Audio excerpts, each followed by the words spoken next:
What is up, everyone? It is Scott and Leaf back with the College Sports Hive, and the calendar has turned to March. It is March 1st. And so with that, you know what that means. We got a little special treat for all of y'all. Just sit back, relax, and enjoy.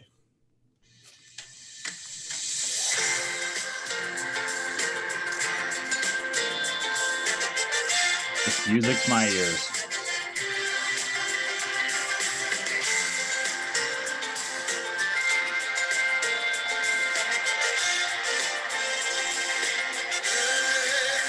The ball is tipped, and there you are. You're running for your life.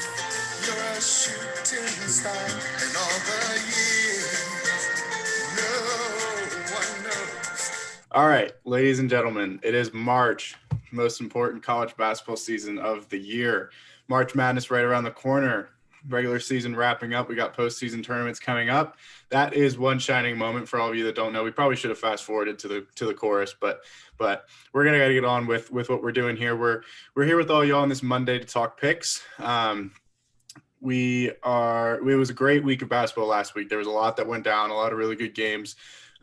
Baylor lost for the first time, which we'll get to eventually this week. But with that being said, we have some results from the games that we picked last week. I went 9-6 and Leaf went 8-7. So we're flip-flopping back and forth here, but I now have another 1-game lead that is hanging on by a thread at this point in time. So I got one back on him, and so that's very good for me. How does that make you feel personally as we jump into this one? It's funny because I remember saying that if Iowa wins, I'll be happy because I want them to do well. And they beat, I think I'm 0 for however many we've picked Ohio State. I picked against them like all the way at the beginning of the year. I picked for them once against Purdue. Purdue beat them. And I picked them in this one to beat Iowa, and Iowa beat them. So I'm like 0 for 7 on Ohio State. It's a shame that they play in the Big Ten, so I always play them because that's just an automatic loss penciled in for me. But honestly, good basketball. I'll take a loss in little previews if there's some good basketball. And Iowa made a statement, and so I'll take that one game that separated us. And we had two others we disagreed on. We just split that. Texas came through for you in overtime, and I got the USC beating Oregon pick. So Good week. A week that was unpredictable in college basketball in the whole realm of it. Yeah, I bet against USC twice last weekend, and that wasn't a good move. So, with that being said, 9-6 for me. That puts me at 109-72. It's just so many games. It just increases by so much every time. It's so funny. All right, and then you 8-7 are at 108-73. So 1-game lead. You still own the spread totals though. You're at 2-1. I am at 1-2. All right, so before we get down to some of the picks that we have, we're going to go do a little new nuance of these pick segments, and we're going to talk briefly about the games that we previewed for all of y'all last week and what happened and recap some of those. So first off, we previewed Alabama and Arkansas. It was a big matchup in the SEC. Alabama came into this one leading the SEC. They only had one conference loss, and Arkansas was able to hand them their second in this one, winning 81-66, pretty dominant fashion at home. So that was clearly Alabama's second loss in SEC play. We both picked Alabama, so we both went 0-2 in this one. But truly just an impressive performance here from Arkansas, and your thoughts on what they were able to get done here. They looked like the superior team throughout, and they built their lead at the end, which is what good teams do in games where they're leading. They extend it rather than have the garbage time really factor in. But even in the first half, Alabama made a late run to close it into what it was at the half, but Arkansas was leading pretty much wire to wire. Looked like the better team. They were in control. They got Alabama into the bonus, and Moses Moody lived at the free throw line. He shot like 17 free throws, hitting 15 of them, And I think that they showed that their depth and athleticism was for real against a team in Alabama who prides themselves on having a lot of really good athletes, teams that players that want to get up and down the floor. And this was with Alabama getting Jordan Bruner back, who was really good early in the year, and he had a nice game. So that was a good sign for Alabama. But I was really impressed with Arkansas throughout the week. They carried over their momentum from the week prior and had another nice week going 2-0. Yeah, you touched on Moses Moody. He had 24 points, 5 rebounds, and 4 assists. Bruner for Alabama had 14.6 rebounds and 1 assist in his first game back. So good stuff there from both of those guys. I was just very impressed with kind of the heart that Arkansas really played with in this one. It showed that they really wanted to win, and they pretty much came out with the better energy, the better momentum. All those things were on their side from the jump, and they never really flip flopped that much. So that was a point that I wanted to make. Another point that I wanted to make, I've already ranted about one team having foul issues, but come on, Alabama. 32 fouls is ridiculous in this one. And I know that there's a lot of people grumbling about some of the refereeing that was happening there. It was very touch and go here and there, but Arkansas shot 43 foul shots and only shot 62.3% from the foul line. So just an incredible stat line again, and I'll never not be mind blown by 32 fouls. That's just ridiculous. And the crazy thing is, often when fouls are given it late, it's like it's in the garbage time. This game was extended, and they were still getting fouls, and they were early. 32 and a half. That's 16. That's like more than the bonus. That's like 2 double. Okay, not quite that many, but you're almost getting to 2 double bonuses there, like doubling it up here. And the crazy thing is, if you look at those stats, I think Moses Moody, like I said, went 15 to 17 from the free throw line. If you take him out of the equation, Arkansas could not put a ball in the ocean. And they were still able to win this game handily against a team in Alabama that's still on the 2 line right now. That was competing for a 1 seed in the tournament if it had started, but prior to that game.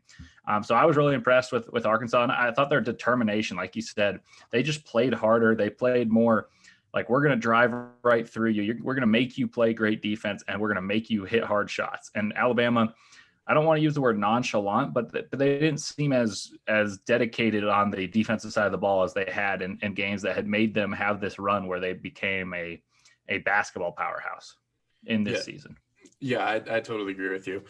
Just a really good performance from Arkansas here. Once again, we did both pick Alabama, though, so that gave us 2 losses in our weekly slate of things. But we did both pick Michigan, who was able to get the job done over Iowa when they played them at home on Thursday. This is a very decisive win for the Wolverines. We said this was a big week for Iowa moving forward, and Iowa did have a really good win over Ohio State after this loss to Michigan, but with that being said, that shouldn't discredit anything that Michigan did in this game. They won 79-57, and talk about that defensive performance, holding an explosive Iowa team to only 57 points. Yeah, I remember you asked me how many points was enough for Iowa to feel comfortable, and I was like, I don't know, maybe north of like 85, and then they were at 57. So that just speaks to the defensive performance of Michigan, and in specific Hunter Dickinson. He really did a great job walling up against Garza. He showed that not only is he's a freshman, but he's an older freshman. He's a strong dude. And Luka Garza gets in the paint and has his way with a lot of people, and he didn't have his way with Hunter Dickinson. Hunter Dickinson shut him down. Garza had to work very, very hard for his 16 points and shot more shots than points, which is always a good sign defensively. And my other big takeaway of this game is how Franz Wagner was awesome. This was a 3-point game at half, and they came out in the second half, and Franz Wagner took over the game offensively. He hit a 3. He got to the paint. He had some dump offs. He showed his versatility that NBA scouts are drooling over. And when you have Franz Wagner, Hunter Dickinson taking Garza out, and Joe Wieskamp not scoring other than maybe he had 2 in the first half, but he could have had 0. You know that's a recipe for success. So I was frankly stunned that Iowa was still in it, and then Michigan only extended afterward. So I was really impressed. I think this was probably their most impressive performance of the year. I think this was more impressive than their win against Ohio State, just because of they didn't really get stopped in that game. In this game, they got stops against a better offense, in my opinion. And I think they proved to everyone. Even Jay Billis now says Michigan is his favorite for the national championship. I think that was a result of this game. And honestly, I don't disagree. I think right now they're playing better ball than anyone in the country. Yeah, I would agree with that for sure. I do want to throw in that little anecdote, though, that Iowa did lose Jack Nunge and Connor McCaffrey in this game, both to injury. Nunge is done for the year. We'll talk about that when we have our news come out later this week in more detail, but some tough losses there for the Hawkeyes in this game, which is always hard to adapt to kind of on the fly. But you did mention Franz Wagner, 21 points, 2 rebounds, 4 assists. Isaiah Livers, 16.6 rebounds and assists. Hunter Dickinson with those 14 points and 8 rebounds. I really think that could be one of the best big three in the country, in my opinion. And I really think with all of those guys combined, their length, their size, their athleticism, all of them. Dickinson's a big dude and he's athletic as crap. So I'm really impressed with everything that I've seen from Michigan, both offensively and especially defensively in this one. Just the way Dickinson played Garza was amazing to watch. And they have those two guards that just, they don't score a whole lot, but they control the game, they control the pace, they do everything that they need to do to take care of the basketball. And Eli Brooks had 8 rebounds in this game from pretty much a point guard position, which is just crazy. So I'm really high on Michigan. I think that they're definitely deserving of being ranked number 2, which is where they're at right now, after that win. And yeah, I'm really impressed. Yeah, and one thing that I don't think gets talked about enough is the biggest compliment to Michigan's guards right now is that they don't say in every broadcast that, oh, they're missing Xavier Simpson from a year ago, who was their point guard, their heartbeat for the last 2 seasons, maybe even 3. But they made a national championship with him under the reins, but he only got better in the years after. And now they're number 2 in the country. And he's not stealing stat lines, but he transfers from Columbia and Mike Smith. He's leading the Big Ten in assists, or maybe he's 0.1 behind Iota Sumo in assists in the Big Ten, and scores you 8 or 9 a game, and just doesn't make mistakes. And he has the capacity to score because he scored 22 a game at Columbia his past season. So to me, it's like they're doing unnoticed things, but if you watch basketball enough, you're like, wow, their point guard's really good. He gets them into their sets. He plays with great pace. And then they've got guys like Franz Wagner, Isaiah Livers, and Hunter Dickinson. I don't think there's a better trio of a 3, 4, and 5 guy in the country that I've seen in a couple of years. Because most times you have a guard and a big, like you got Io and Kofi, you got Jalen Suggs and Drew Timme, and you have a Corey Kispert in that one, which is a great trio, but it's not the same 3, 4, and 5, and they're so complementary to one another. And Juwan Howard being a big man, I think that only helps them more. Michigan is, you got to look out for them. And this was a statement win because now Iowa's up into the top 5 in the country after this loss. You would assume losing by 20 would hurt you, but it certainly did not. Yeah, definitely. A lot of that speaks to their performance over Ohio State later in the week. But one last little team stat I wanted to point out in this one was 41 rebounds for Michigan and only 32 for Iowa, really dominating that stat line. They had 5 more offensive rebounds and Iowa only having 4 assists. We talk about how they were the number 1 team in the country in assist to turnover ratio coming into this game. They had 4 assists and 9 turnovers. So a little bit un-Iowa-like basketball. I think a lot of that can be translated to just how good of defense that Michigan was playing. And I know losing 2 guys is going to throw some wrinkles at you and you're going to have to adapt and go with the flow. But Iowa just wasn't able to do that in this one, and a big win here for the Wolverines, who are just looking as impressive as ever. All right, so with all that being said, it is time to now pick our slate of games for this week. We've got our classic Sweet 16 coming at you. We'll start things off with a game that's going to happen tonight at 9 p.m. Eastern time. It's number 16 Oklahoma traveling to number 17 Oklahoma State. Oklahoma State's coming off of a monster week with 2 overtime wins over ranked teams in the Big 12. So who do you think is going to win this one as we start our pick section here? Well, this is the definition of a toss-up to me because one of those wins was over Oklahoma in overtime, like you said, so very evenly matched. And part of me says, like, you don't want to take a team that won the overtime to beat the team that lost in the overtime, but they are going to Stillwater. They've got momentum. I just think that Cade Cunningham is that good. And I think Lon Kruger makes great adjustments, but I'm going to go with Oklahoma State. Because Cade Cunningham does stuff that no one else on that basketball court can do. As much as I love Austin Reeves, he's not Cade Cunningham. And then I think Isaac Likely may be back for Oklahoma State, and that makes a big deal because he's kind of their do-it-all. He'll play a guard. He can guard the power forward, and he gets you 6 rebounds, 10 points, and 5 assists in the game, and does a lot. So I'm going to go with Oklahoma State, but I'm not dead set on that one at all. Yeah, this is going to be a great game. I think that's why you're a little bit not set on it. It's just going to be another classic Big 12 matchup. I'm really looking forward to it. I'm going to definitely tune in tonight and see what goes down. I think Oklahoma State will win the game. I think Cade Cunningham's a monster. He's coming off of a 40-point performance. So he's riding that momentum as well. I just think, exactly like you said, Austin Reeves is just not Cade Cunningham. And so in that matchup, he like Cunningham just does so much more for his team. So I have to go with Oklahoma State in this one. They have the best player. They're playing at home. They have all of those things that I factor in when I'm making my picks. So give me Oklahoma State at home and let's go watch a doozy tonight here in the Big 12. All right. Duke at Georgia Tech, going to be on Tuesday at 8 p.m. Eastern time. Who you got in this ACC battle? This is a huge matchup. Even though both teams aren't ranked, don't let that deceive you. Both teams are firmly in the bubble, and the most recent one, I believe Duke is on the first 4 out, and Georgia Tech is in the first 4 in. And that's after this weekend where Duke lost to Louisville in overtime, moving them from the in to the out, and Georgia Tech picked up a big win, moving themselves from the out to the in. Anyway, long story short is if you want to make the tournament, you have to win this game. Both teams, this is almost do or die. I think this is do or die for Duke, and Georgia Tech has one more buffer game if I had to prognosticate. I swore I would never take Duke, so I'm going to take Georgia Tech. And it is that simple. I think that, and I'll give a little reason. I think that Moses Wright is a really unique big that I think can step out and guard Matthew Hurt, who has been the only source of offense for Duke. And he can provide a body that's big and contest shot, but also mobile enough to defend on those pump fakes and drives. And I think Jose Alvarado and Jordan Usher and Michael DeVoe are better scoring guards than what Duke has. DJ Stewart and Jeremy Roach are both freshmen. And I'll just trust the veterans playing at home. And also, I just said I wouldn't take Duke, so I'm gonna stand with my word.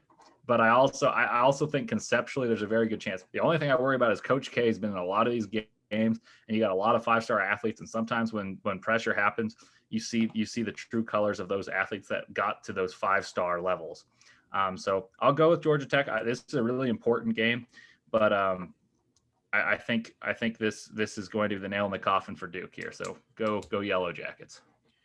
It's a lot of good stuff there. For sure. Duke is, I think the word surrounding Duke at this current moment is resurgence. It's clearly what they're doing. They're completely have changed their outlook of their season in the last few weeks. They were completely out of the tournament, and now they've played themselves into a last 4 out scenario, which everyone knows that a few good wins is going to change that momentum. So I like what Duke's doing. I've watched a few of their games after Jalen Johnson's departed, left the program.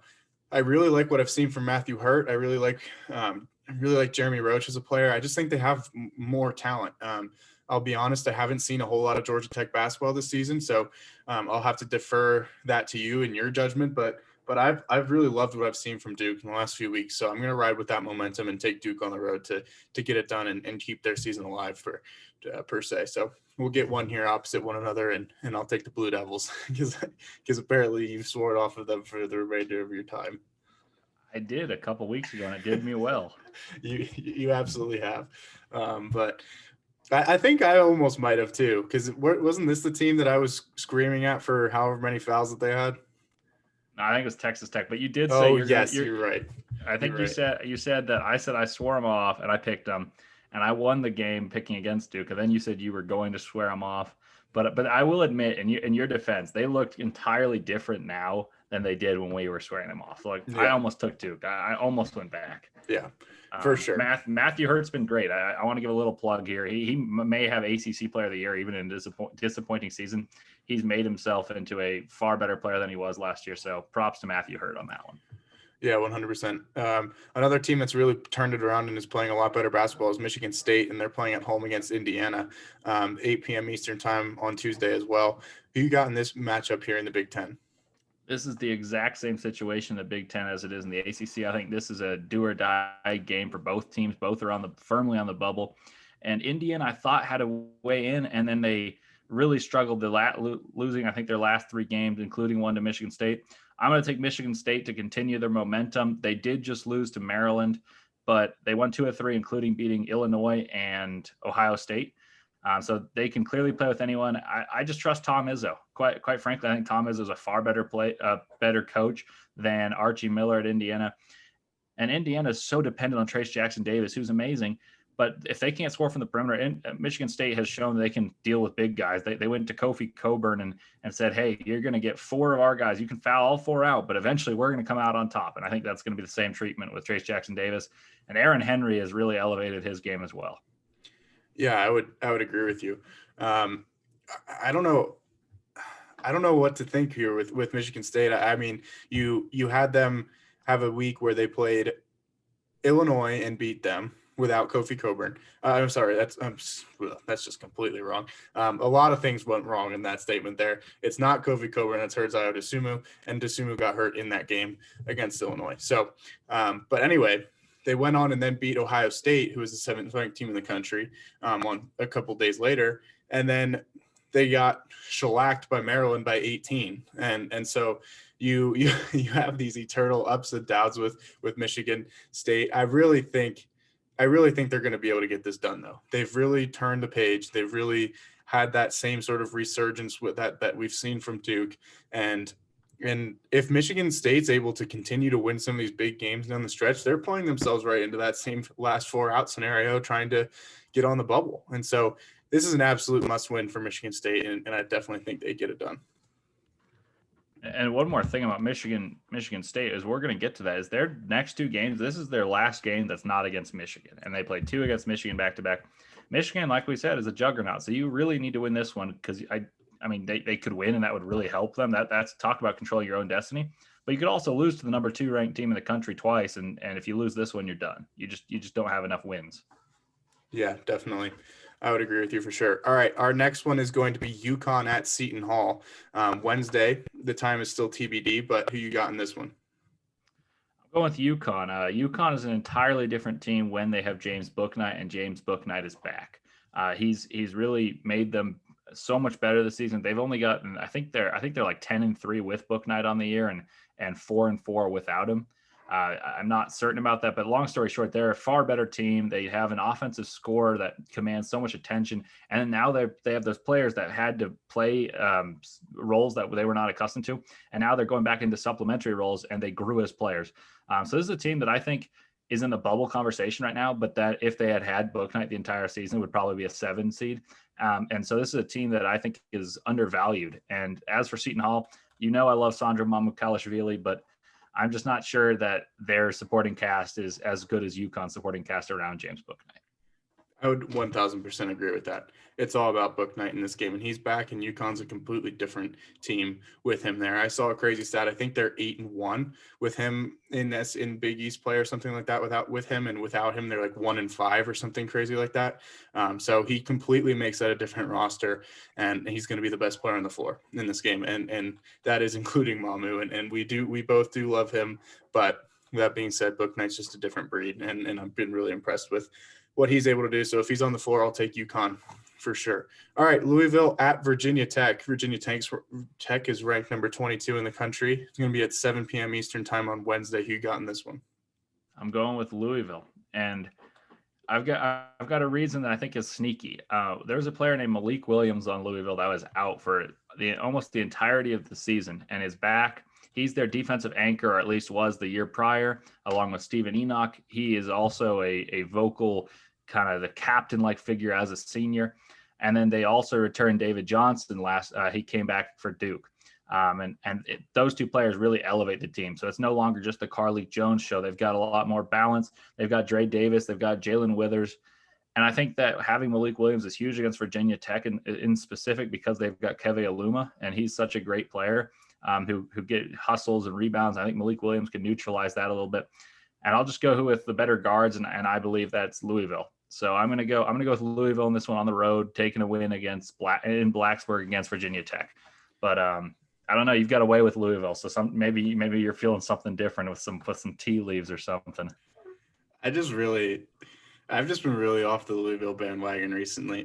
There's no real reason why. I just haven't felt the mojo in the last few weeks. So, and I'm still not feeling it. I'm going to take Virginia Tech in this one at home. I think they've got a little bit more complete of a roster, and they've just been so up and down so far this year. It's so hard to predict kind of the performance that you're going to get out of Virginia Tech. So that makes me very hesitant, just because I do have ties with Louisville just in my heart. personally, but no, I'll go with Virginia Tech to get it done at home and hold on to that number 22 ranking in the country. All right, one that I somehow skipped in our little docket here. We're going to go back to Tuesday night. Is number 25 Wisconsin at number 23 Purdue. It's going to take place at 9 p.m. Eastern time on Tuesday. How'd you let me skip this one? To be honest, I wasn't looking at the document. I was just thinking it through in my head. But I'll give you my answer. It's Purdue. Yeah, go for it. I'm off the Wisconsin bandwagon. You saw a great performance on senior night from Demetric Trice. He almost got them back to beat Illinois from like down 13, which was ridiculous. He had 19 points in 2 minutes, and that is not a joke. 19 points in 2 minutes. And but that said, I don't get any positive things out of Wisconsin right now. They've got so many players that have done more in previous seasons and haven't grown, whether that's with COVID, whether that's just mentally saying, hey, we're seniors, we kind of know what we can have, and just not having hunger. But every time I watch them, they leave me something to be desired. And that's the opposite with Purdue. Purdue can lose a game and leave me feeling like optimistic because they play so many freshmen. They've got Travion Williams as an inside player who I think is better than Micah Potter and Nate Reavers. So that takes away that advantage that Wisconsin usually has. And then you just got the youthful optimism and passion from Purdue. And then you guys know I'm very high on Matt Painter, and he can coach. Matt Painter can coach, and I'm trusting Painter on this one. Painter and Purdue. Here we go. Yeah, I got Purdue as well. I just have not seen much out of Wisconsin at all, other than Trice's, however, 19 points in 2 minutes was crazy. But they just don't have any continuity right now to score and keep that pressure consistent. So I'll take Purdue at home in this one all day long. All right, moving back down to Wednesday, a game that I just have no earthly idea what to think of, how to read or whatever. So maybe you'll persuade me in one direction or the other, but is number 14 Creighton traveling to number 10 Villanova for their second matchup in Big East play. Creighton won the first one over Villanova when Villanova was still ranked inside the top four and in one indecisive fashion, but this is going to be at 8:30 p.m. Eastern time on Wednesday. Who you got in this one? I think I'm going to go with Villanova, and it's against my assessment for them. I told you, I think the first week of the season, I watched Villanova play against I want to say they played Arizona State, Virginia Tech, and Boston College was the first game. And I was like, this Villanova team, maybe it's just early, but they just don't look the same. And that assessment still holds true. But the reason I'm going to go with Villanova on this one is I just don't see a Jay Wright team play as poorly as they did two games in a row. And not to mention they got blown out by Creighton. And I think that motivation will play in. And it's also in Philadelphia. Nova's a different beast inside their own home court, playing at they've renamed it so many times. What was the Wells Fargo Center? What was the Wachovia Center? Whatever it's called now. When they play there, they're a really good team, really hard to beat, with fans or without. And I also think that Colin Gillespie in particular, I don't think he's going to take too kindly to being outplayed by Marcus Zagorowski. And I think Colin Gillespie is going to have a better game. He played very poorly last time. I think Jeremiah Robinson Earl is going to see that Christian Bishop's the biggest guy who's going to be guarding him. He played poorly last time. And I just don't think they can shoot as poorly as they did. So I think it's just regression to the mean in this one for me. That said, I'm not high on Villanova in totality. I think if they're going to be a 2 seed or a 3 seed, I would take them to lose early over the teams that are similarly ranked. Yeah, I think it's the Wells Fargo Center. I think that's still what is it the same arena where like the Flyers and the Sixers play? Yeah, then it's the Wells Fargo Center, I'm pretty sure still. But yeah, anyway, I'm from like an hour and 45 minutes from Philadelphia. I should know that. But anyway, I don't know what to pick here. I'm trying to stall. That's why my brain is going different places. I really want to take Creighton just because they really impressed me with the way they played Villanova last time. But I do have that feeling that just a one performance that you could pull off once and then you're not going to have that sort of performance again, especially going to Villanova. But with that being said, I have not seen anything out of Villanova since I've been starting to be critical about them to change my mind. And that performance from Creighton did sway me in because I was down on Creighton early this year when they lost a couple games back to back, and they almost fell out of the rankings and all of that stuff. And I was critical of them. I didn't really see a whole lot to hold your hat on. And then they've been playing better basketball down the stretch with that big win over Villanova last time. I'll take them to get it done on the road again. And that is going to be probably problematic for me in my picks, because I do think Villanova is probably the better all around team. But there's something about Creighton. If they have a good shooting night, they can beat a lot of people. So give me Creighton and see if they can go 2-0 against the Wildcats. I would clinch them the Big East too. I mean, I think the head-to-head, because they both lost last week, Villanova fell to Butler at Hinkle. Hinkle Fieldhouse was a place of horrors for Jay Wright. They never win at Butler. And I think Xavier beat Creighton. So I think they're still even in the Big East rankings. So this will be a big matchup. And I'm very curious. Honestly, I think Creighton's playing better basketball right now. I just trust Jay Wright so much. And that's kind of burned me this year, but I'm going to stick with it, the home court and Jay Wright this time. Yeah, I definitely think Villanova should be favored and all of that good stuff, but give me Creighton. All right, back to the Pac-12. UCLA at Oregon, 9 p.m. Eastern time on Wednesday. Who you got in this one? It's a tough one for me because I really like UCLA, but I feel like their injuries. They had Chris Smith go down very early in the season, first game of Pac-12 play against Utah, and then they lost Jalen Smith recently. I think I'm going to go with Oregon because UCLA lost some of their interior presence and some of their physicality, which would have really helped them against a smaller Oregon team. Now, if they're playing small ball against the team that plays small ball, I'm going to take the team that plays small ball on their own in Oregon. And I also think that Oregon's been close. They've played pretty well of late. They played a bad game against USC, but they beat Colorado. And I don't think UCLA is as hot as Oregon. Plus, Dana Altman is a great tactician in games, and I believe this one's played in Eugene. So I'm gonna go with the Ducks. Yeah, Matthew Knight Arena, baby. Give me that court. Give me those trees. Give me the Willamette Valley. Give me all of it. If Bill Walton calls the game, it's okay. If anyone else calls it, it's an ugly court. If Bill Walton's like the Willamette Valley, I remember being here when I was playing at Portland. We won a championship with Clyde Drexler. I remember the beard connecting on my face. That type of thing, then it's fine. But anyone else, it's boring. He's truly a specimen. But no, I'll take Oregon in this one as well. Chris Duarte, I think, is someone who's really turned the corner, and he's having a great season, slept on in the Pac-12. And I say it every time I pick Oregon, but Dana Altman, geez Louise, I almost completely forgot his last name. That would have been really embarrassing. But no, we're covered. Dana Altman has been one of my favorite coaches for a while, and he's always just been impressed me the way he's able to manage certain situations. So I'll take him at home and to get this win over UCLA.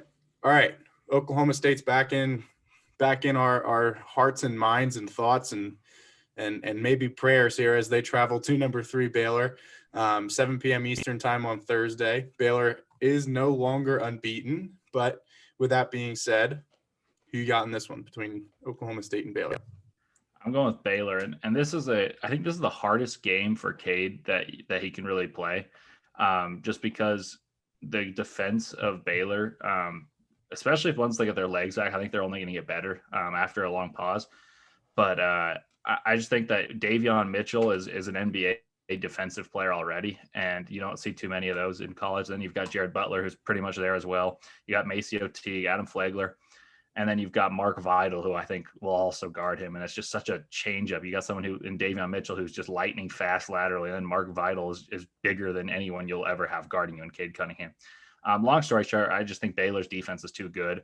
And I don't think they'll have as many turnovers as teams that typically when Oklahoma State wins, they get a lot of fast break points. And I just don't think Oklahoma State will be able to manufacture as many of those. And I don't think Cade can win in a half court as easily as he can against other teams. So give me Baylor. I think they're going to come back to where they were. That was a really poorly timed time to get COVID, but luckily there's a little bit of time for them to reinvigorate and get going by time of the Big 12 tournament as well as March Madness, because they have legitimate championship aspirations.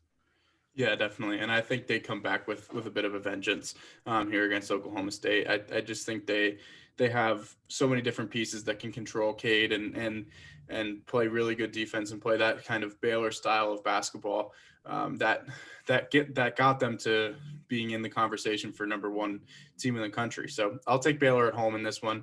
I do think it'll be a little bit closer than people think, just because Oklahoma State's got a lot of good momentum.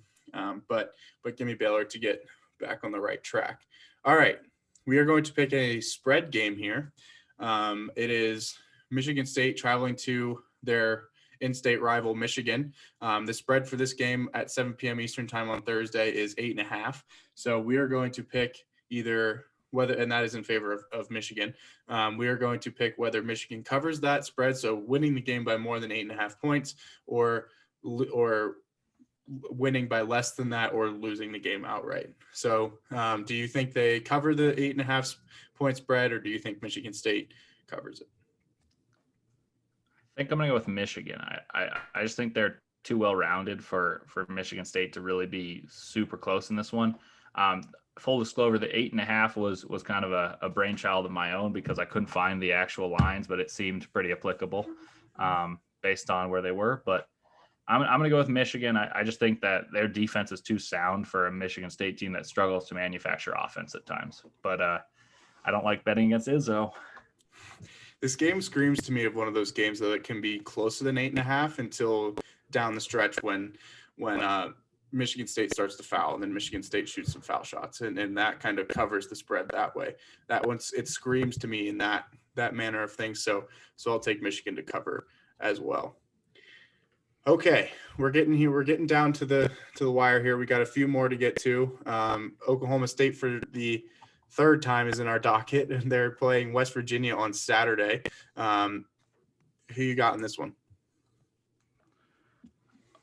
Oh man, I can see this type of game actually going to Oklahoma State, but it's being played in Morgantown, and Miles McBride is about as good of a guard as you're going to see. I mean, obviously Baylor's got their share.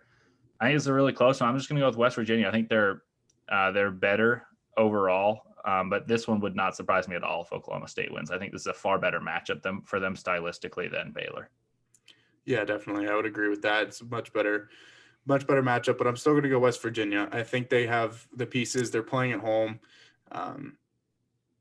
Huggins is just an amazing coach, and I've just really been impressed with West Virginia to get to from where they were early on in the season. They lost a few games, and they lost one of their best players in Oscar Tshiebwe to transfer, and to now sitting here with like a week left in the season, and it's number 6 in the country is truly impressive, and just they've just been consistent the entirety of the way. So I'll take West Virginia to get this one done at home against Oklahoma State.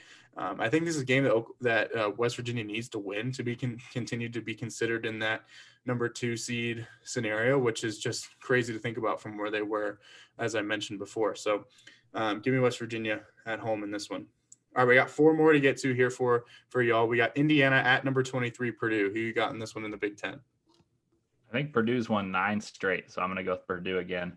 I also this is a do or die for Indiana. Like, this is absolute desperation time, especially if they lose to Michigan State. So I will leave that caveat. If the game means more to Indiana, maybe they can win this one, but it's at Mackey, and I think Purdue's just a better team. I think that Trace Jackson Davis is the best player on the floor, but after him, I think you go Travion Williams and then a few of the guards on Purdue and then an Indiana player. So I just think there's better talent overall at Purdue right now. And Indiana fans are going to be really mad about this game because they have better recruits every year, but Purdue has beaten them 9 straight times now, and maybe 8. I think it's 9. This might be 10.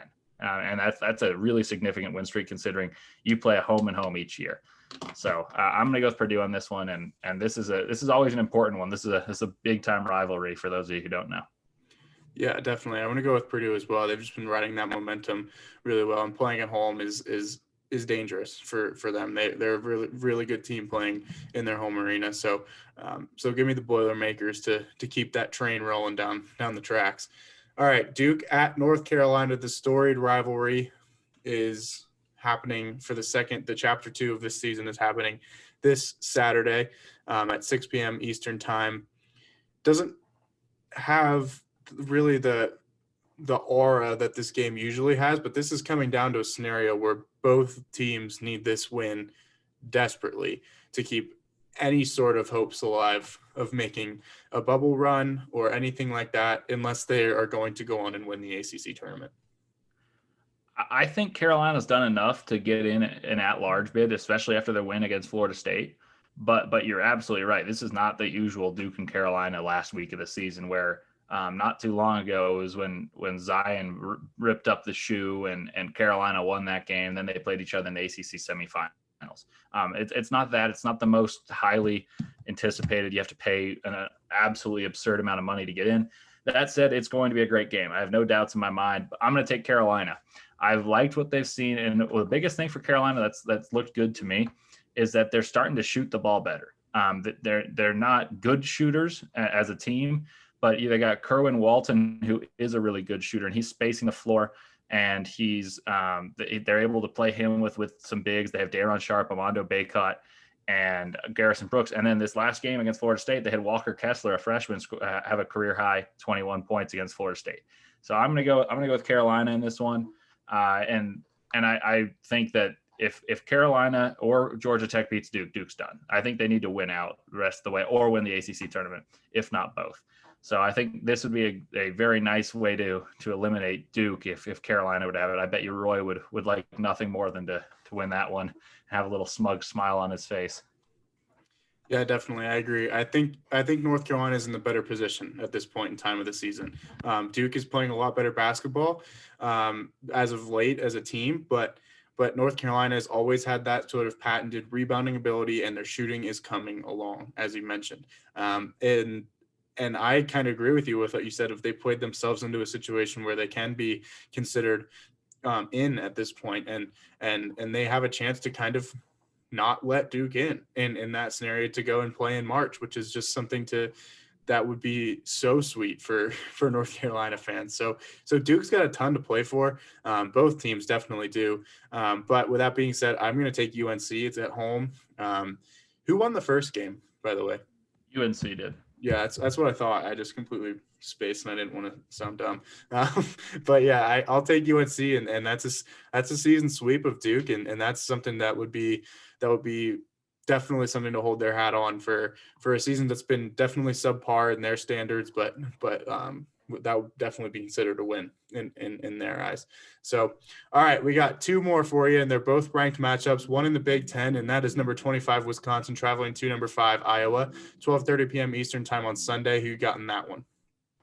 Got to go with Iowa. Iowa's playing really well. We did a preview of this one and a post game of this one not too long ago, and that is when I started really believing in Iowa again. I was very, very early to the Iowa bandwagon, and then I saw some defensive issues that I anticipated, but they found an answer in my opinion. I think they even in the Michigan game they played good defense, and the offense is going to come more often than not, and Wisconsin just looks uninspired. And do they have the talent to beat them? Yes.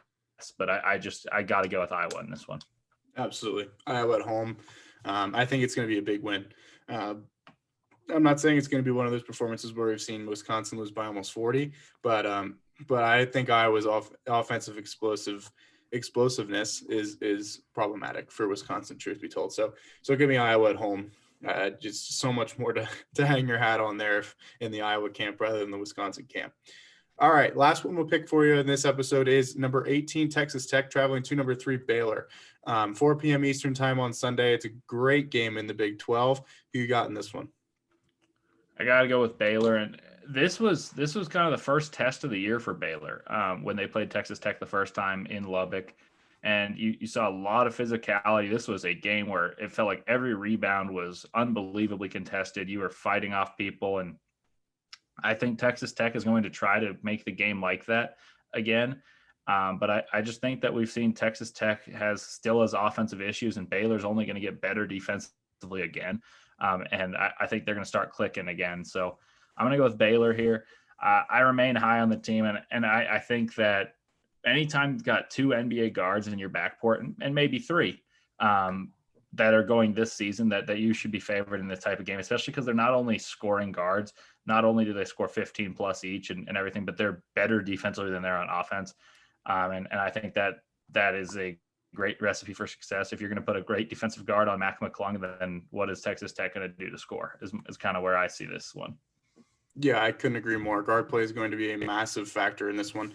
Baylor's got 4 great ones that are really going to pose problems for Mac McClung in this one. And I think you can also flip that script and talk offensively as how are they going to guard up with some of the matchups that they're going to have to face offensively, because Baylor is fantastic offensively, statistically shooting the ball. They're going to get open shots. They're going to get open looks. Their guards get open. They make their threes, and their bigs are stocky. They're solid, like we've mentioned, and they're going to pose problems for Marcus Santos Silva and company down low for Texas Tech. So I got to go Baylor in this one. I think the matchups is definitely in favor of the Bears. Texas Tech's always scrappy, and they always find a way to compete, even when people count them out. So I love Mac McClung, but I think Baylor's just too much in this one for them in company. You got any final thoughts? I think we missed a game, actually. I think we missed Virginia and Louisville. We got one more for you. We got a bonus one. What is happening to me? I'm letting you down over here. All right. All good. My deepest apologies. The show goes on, as they always love to say. Where we got number 21 Virginia, number 21 ranked Virginia. That's terribly said. I'm blowing this. Anyway, traveling to Louisville. It's going to be at 4 p.m. Eastern time on Saturday. You got in this one, ACC. I think I'm going to go with Virginia, and this is a tentatively perched pick. And the reason I do this is Tony Bennett has dominated Louisville. He's lost. I think he's 9-1 in his last 10, and almost all of these have been ranked Louisville teams. So that speaks to how well he does. And here's the reason I'm tentative about it is I think Florida State laid out a game plan as to how to defend Virginia, who was really doing well offensively, and that's when we became really high on them because we were like, oh, Virginia, they're going to be good defensively, and now they're good offensively. What Leonard Hamilton did is he went under every screen for Kihei Clark and Reese Beekman, the 2 main guards for Virginia, who are not great shooters. They can shoot, but you'd rather them shoot than Sam Hauser, Trey Murphy, and Jay Huff, who are all shooting around 45% from 3, which is pretty much an inverted offense. And then conversely, what they do is they run those shooters off the lines, and it's really caused some issues for Virginia. Virginia's lost a few in a row. They're battling Miami as we record this episode. And I just think that the reason I'll take Virginia in the long run is I think Tony Bennett is too good of a coach to have this simple play of going under ball screens impact them too much. And I think they're going to figure it out. I also think that they're a veteran-laden team, and I think Sam Hauser, Jay Huff, they just have enough to do. And then their defense on guards, Reese Beekman and Kihei Clark, are going to be nightmares for Carly Jones and David Johnson. So I'm going to take Virginia, but I'm thinking a really close one, closer than what I bet the spread is. Yeah, definitely. I'm going to go Virginia as well. I think just defensively, they're going to be too much, and they're going to have their offense come along.